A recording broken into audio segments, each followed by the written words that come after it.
प्रिय विद्यार्थियों, BA second year की हिंदी साहित्य की इस क्लास में राजकीय महाविद्यालय नीम का थाना के इस यूट्यूब चैनल पर फिर से एक बार स्वागत है आप सबका। और जैसा कि हमने पिछली क्लास में हिंदी साहित्य की बीए सेकेंड ईयर की क्लास में हमने आचार्य केशव दास का संक्षिप्त जीवन परिचय प्राप्त किया था। जीवन परिचय के बाद अब हम थोड़ा सा उससे आगे बढ़ते हैं और हम आचार्य केशव के रचनाओं में जो उभय पक्ष है, अर्थात उन रचनाओं की विशिष्टता भावात्मक स्तर पर और कलात्मक स्तर पर, उन दोनों का परीक्षण करने जा रहे हैं। बहुत बार ये बड़े प्रश्न भी पूछा जाता है कि आचार्य केशव दास की काव्य की आलोचना कीजिए या काव्य के कलात्मक पक्ष की विवेचना कीजिए। तो इस प्रकार हमें दोनों ही पक्षों पर बहुत गहराई से चिंतन करने की जरूरत है। आइए आगे बढ़ते हैं। आचार्य केशव दास को चूंकि संस्कृत परंपरा से हिंदी परंपरा में इन्होंने साहित्य शास्त्र का पुनर्उन्नयन किया, इसलिए उन्हें आचार्यत्व की उपाधि प्राप्त हुई। तो ये हिंदी के पहले रीतिकाल के पहले आचार्य कवि कहे जाते हैं और आचार्यत्व की उपाधि देने के पीछे इनका कवि कौशल बहुत हद तक उत्तरदायी है। अगर हम उनके बात करें उनकी काव्य की संवेदनाओं की, तो काव्य संवेदना में सबसे पहले आती है भावगत संवेदना, भावगत विशेषताएं। आचार्य केशव ने जो काव्य रचनाएं की वो वर्साटाइल है, विविधात्मक है। उन्होंने अपनी मेधा का प्रयोग करके जो कुछ भी लिखा वो ग्रहण संस्कृत काव्य शास्त्रीय परंपरा से किया, लेकिन उनमें एक अलग किस्म की नवीनता भी पाई जाती है। अगर हम उनकी भावगत विशेषताओं की बात करें तो सबसे पहले वो भी चूंकि एक दरबार आधारित कवि थे, तो इसलिए इन्होंने जो भी काव्य सृजन किया वो अपने आश्रयदाताओं को खुश करने के लिए किया। उनका काव्य का आधार अपने आश्रयदाताओं की संतुष्टि मात्र थी। चूंकि ये प्रोफेशनल पोएट थे, अतः इनका काव्य भी अन्य रीतिबद्ध कवियों की तरह उन्हीं भावनाओं से युक्त है जो कि उस समय तत्कालीन दरबारी संस्कृति की डिमांड थी, मांग थी। अर्थात उनका काव्य दरबारी संस्कृति से ओतप्रोत काव्य है। इन्होंने राजाओं का यशोगान करने में कोई कसर नहीं छोड़ी। इन्होंने वीर सिंह देवचरित, जहांगीर जस चंद्रिका आदि उनके ऐसे ग्रंथ हैं जिनमें ये आश्रयदाताओं की प्रशंसा करते हुए नजर आते हैं। अगर अगली विशेषता की बात करें तो इनका जो काव्य सौंदर्य था उसका केंद्र बिंदु थी नारी, और नारी के प्रति उनका दृष्टिकोण भी एक रसिक कवि के रूप में ही सामने आता है। इन्होंने अपने श्रृंगार ग्रंथों में नारी को अन्य रीतिबद्ध कवियों की तरह ही उसी भावनाओं में स्वीकार किया है। इनका जो नक्शे का ग्रंथ है उसमें नारी की विभिन्न भावभंगिमाएं स्पष्ट दृष्टिगोचर होती हैं।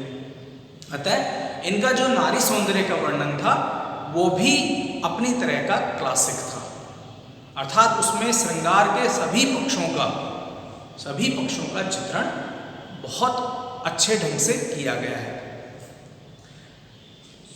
अगला इनकी भाव पक्ष की विशेषता है राम भक्ति के प्रति इनकी श्रद्धा।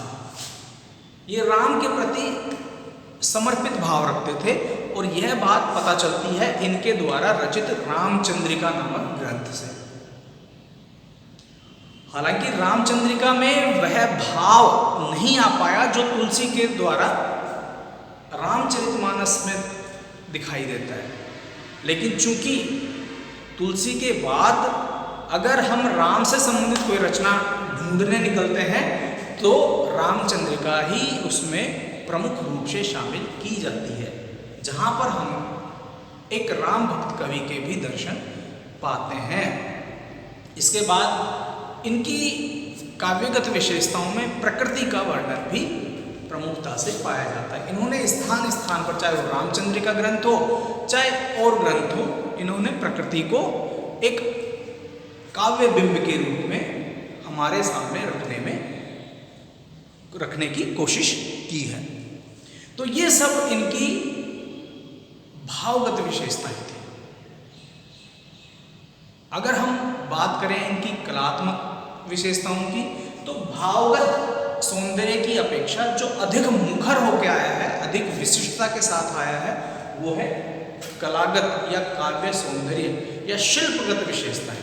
ये एक काव्य शिल्पी थे। चूंकि ये संस्कृत के बड़े विद्वान थे, तो इनके काव्य में, और संस्कृत साहित्य शास्त्र के निष्णात ज्ञाता थे, इसलिए इनका जो काव्य है वह क्लासिक है, शिल्प के दृष्टिकोण से क्लासिक बन पड़ा है।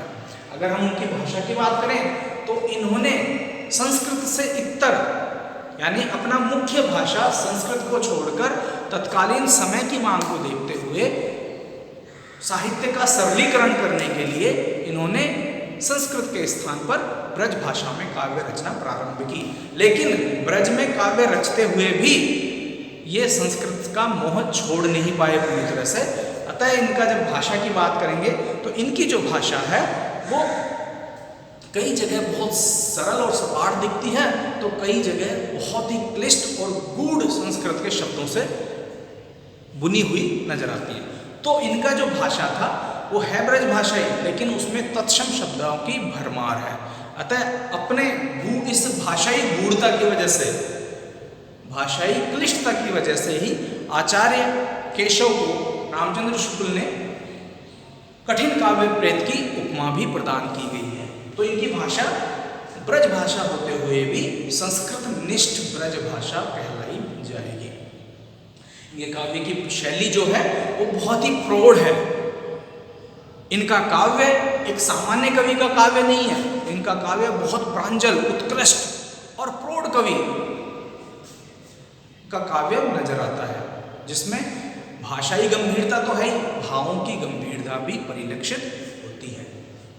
जहाँ तक रस की बात करते हैं, इनका काव्य रस के प्रति आग्रही कम है। ये हम पहले बात कर चुके हैं कि आचार्य केशव रसवादी आचार्य न होकर अलंकारवादी आचार्य कहे जाते हैं। तो रस के बजाय इनका ज़्यादा जो भाव केंद्रण था वो अलंकारों के ऊपर था। फिर भी काव्योचित रूप में जो रस आने चाहिए थे वो भाव या रस इनके काव्य में प्राप्त होता है। अलंकारों के प्रति उनका मोह बहुत ज़्यादा था। चूंकि अलंकारवादी आचार्य थे तो स्थान स्थान पर अलंकारों की छटा देखने को मिलती है। कई बार तो ऐसा लगता है कि इन्होंने अलंकारों का प्रदर्शन करने के लिए ही काव्य ग्रंथों की रचना की है। छंदों की बात करें तो इनमें छंद विविधता पाई जाती है, क्योंकि ये छंद शास्त्र के ज्ञाता थे। पूरा छंदमाला नामक ग्रंथ छंद शास्त्र के ऊपर आधारित है।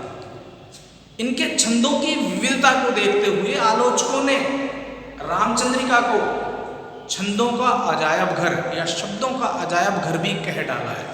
तो ये उपमा इनकी छंद संबंधी विविधता से मिली है, अर्थात इनका जो काव्य है वो छंदों से संगुफित है। विभिन्न प्रकार के छंदों का समावेश उसमें मिलता है, इसलिए इनका जो काव्य है छंदों के दृष्टिकोण से भी बहुत ज़्यादा विविधात्मक है। जहाँ तक बात करें तो ओवरऑल इनकी समग्र शिल्प शैली का, तो आचार्य केशव शैल्पिक रूप से बहुत उच्च कोटि के कवि थे। इनका भाव पक्ष भले ही कमजोर हो, भाव पक्ष भी इसलिए कमजोर हो सकता है कि इन्होंने रस के बजाय इन्होंने अलंकारों को प्रधानता दी है। इन्होंने कविता के आंतरिक दृष्टिकोण के बजाय बाह्य दृष्टिकोण के ऊपर ज़्यादा बल दिया है। लेकिन क्लासिक कविता इनकी शिल्प के दृष्टिकोण से बन पड़ी है। अगर हम इनको आलोचनात्मक रूप से देखें तो आचार्य केशव भावुकता से परे निष्पक्ष रूप से एक कलात्मक कवि के रूप में सामने आते हैं, जहाँ पर इन्होंने रीतिकाल में सर्वश्रेष्ठ कलात्मक कविता का परिचय दिया है। कला के हिसाब से उनका स्थान रीतिकाल में सर्वोपरि है। आज के लिए इतना ही।